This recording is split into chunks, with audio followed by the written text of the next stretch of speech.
শিক্ষায় সুষ্ঠু বদলি নীতির খসড়া আনুষ্ঠানিকভাবে প্রকাশ হয়নি এখনো।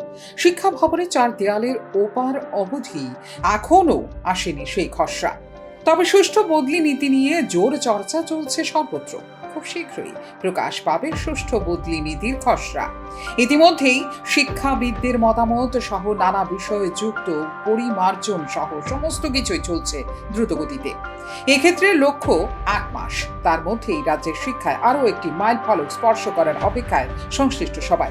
পুরোপুরি তা লাগু হলে উপকৃত হবেন শিক্ষকরা, এমনটাই দাবি শিক্ষা দপ্তর আধিকারিকদের। তবে কেমন হবে সুষ্ঠু বদলি নীতি তা নিয়ে চলছে জোর জল্পনা।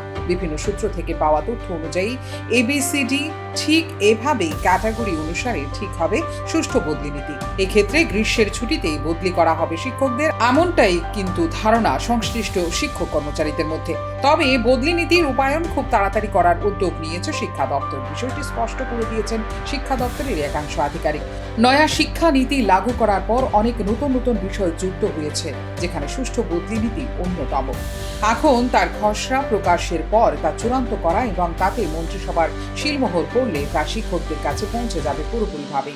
একজন শিক্ষক কম করে 5 বছর চাকরি করলে বদলি হয়ে যাবেন বলে নতুন বদলি নীতি সম্পর্কে রিপোর্ট করেছে বিভিন্ন সংবাদ মাধ্যমগুলো। এক্ষেত্রে আগে জায়গায় কয়েক বছর ধরে থাকার সুযোগ নেই কর্মচারীদের। রিপোর্ট অনুযায়ী ইচ্ছাকৃত হোক কিংবা অনিচ্ছায় একই স্কুলে 5 বছরের বেশি থাকার সুযোগ নেই নতুন বদলি নীতিতে। তবে এই বদলি নীতি রূপায়ণ বা লাগুর আগে শিক্ষক সংগঠন এবং শিক্ষক কর্মচারী সংগঠন নেতৃত্ব মতামত জানাতে পারবেন বলেও দাবি করা হচ্ছে বিভিন্ন মহল থেকে। সুষ্ঠু বদলি নীতি রূপায়ণ বা লাগু হলে নিজেদের প্রতিক্রিয়া দেবে কর্মচারী সংগঠনগুলো। ফিউরো রিপোর্ট, নিউজ নাও।